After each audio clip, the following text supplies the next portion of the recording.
வேற ஏதாவது சிபிஐ மூலமா நெருக்கடி கொடுக்குறாங்க. இந்த சம்மன் அனுப்பி ஏன்னா நீங்க நேர்காணல் நடத்துற நேரத்துல வர சொல்றாங்க, திடீர்னு நெருக்கடி கொடுக்குறாங்க. சரி, எங்க பாருங்க, எங்ககிட்ட எந்த இதுவும் இல்லை. நாங்கள் கண்டிப்பாக இந்த ஒரு விசாரணைக்கு ஒத்துழைப்பு வழங்க நாங்கள் எப்பவும் தயாராக இருக்கோம். ஆனால் ஒத்துழைப்பு வாங்க எல்லாம் எப்பவும் வந்து இந்த சிபிஐக்கு ஒத்துழைப்பு வழங்க நாங்கள் எப்பவும் தயாராக இருக்கோம். கடந்த வாரம் எங்களுக்கு சம்மன் வந்துச்சு, தலைவருக்கு சம்மன் வந்தது. கண்டிப்பாக சென்னையில் வேணும்னு கேட்டிருந்தோம். ஏன்னா இங்கே தேர்தலில் நிர்வாகிகள் சந்திப்பு இருந்தது. முதற்கட்டமாக விருப்பம் ஒன்று கொடுத்தவர்கள் வந்து சந்திப்பு நடந்துருந்துச்சு. ஸோ இதெல்லாம் காரணம் காட்டி வேறு நாட்கள் கேட்டிருந்தோம். இப்போ இந்த வாரம் கொடுத்துருக்காங்க. ஸோ இந்த வாரம் வர 15 ஞாயிற்றுக்கிழமை மாற்றி கொடுத்துருக்காங்க. ஸோ கண்டிப்பாக எப்போ போல தேவையோ ஒத்துழைப்பு கொடுப்போம். எந்த நெருக்கடிகள், எவ்வளோ பெரிய நெருக்கடிகள், எத்தனை நெருக்கடிகள் வந்தாலும் இதெல்லாம் வந்து கண்டிப்பாக இவ்வளோ ஒரு பெரிய சக்தி, இந்தியாவிலேயே மிகப்பெரிய சக்தியாக இருக்கும் எங்களுடைய தலைவருக்கு.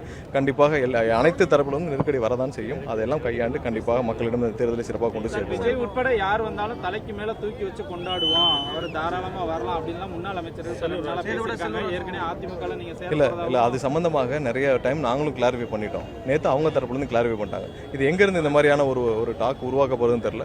கண்டிப்பாக அதுல நேற்று அவங்க சைடும் கிளாரிஃபை பண்ணிட்டாங்க. நாங்களும் ஒவ்வொரு சந்திப்புகளையும் வந்து 8 மாசமா கிளாரிஃபை பண்ணிட்டு இருக்கோம். எந்தவித யூகங்களுக்கும் நாங்கள் வந்து தினமும் பதில் சொல்லிட்டு இருக்க முடியாது. ஏன்னா நாங்களும் தேர்தல் நோக்கி சந்திக்கணும். எங்களுடைய தலைவர் எங்களை 234 தொகுதியிலும் தயார் செஞ்சுட்டு வந்துட்டு இருக்கிறார். அதை பல கட்டங்களையும் நாங்களும் சொல்லிட்டோம். கண்டிப்பாக அதை நோக்கி தான் நாங்களும் பயணிச்சுட்டு இருக்கோம். இதில் எந்த மாற்று கருத்தும். எங்களுடைய தலைவர் முதல் நாள் இருந்து 234 தொகுதியில் எங்களை தயாரிச்சுட்டு வந்துட்டு இருக்கார். அது எங்களுடைய தலைவருடைய கொள்கையை கேட்க, எங்களுடைய தலைவரை முதல்வராக ஏற்றுக்கொண்டு யார் வருகிறார்களோ அதை கண்டிப்பாக ஏற்றுக்கொள்ளும்ன்றதில் எந்த மாற்று கருத்து இல்லை. அது வந்தால் அவர்களுக்கு தேவையான ஒரு மரியாதையும் அதிகாரப்பூர்வமும் இருக்கும். இல்லை என்றாலும் நாங்கள், ஏன்னா மக்கள் எங்களுடைய தலைவருக்கும் தளபதிக்கும் தான் வாக்களிக்க தயாராக இருக்கிறார்கள்.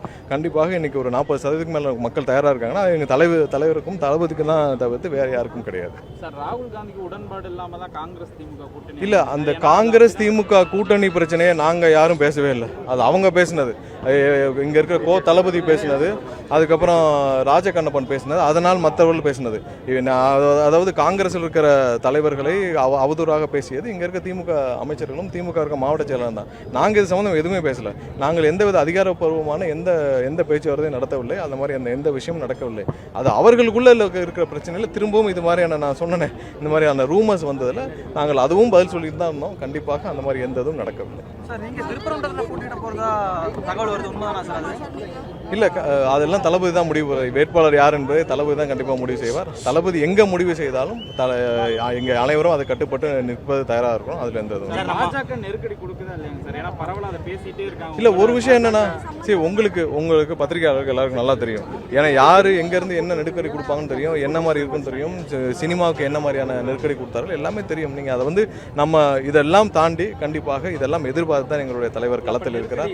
இதெல்லாம் எதிர்பார்த்து தான் எங்களுடைய தலைவர் களத்தில் இருக்கிறார். இது என்ன வந்தாலும் இந்த மாதிரியான 360 டிகிரியிலும் 360 டிகிரியிலும் எங்களுக்கு எந்த நெருக்கடி வந்தாலும் அதெல்லாம் கையாண்டு கண்டிப்பாக மக்களை சந்திப்பதில் முதன்மையாக இருக்கிறது. பிளே ஸ்டோர் மற்றும் ஆப் ஸ்டோரில் இருந்து பாலிமர் செயலியை QR கோடு மூலம் பதிவிறக்கம் செய்யுங்கள்.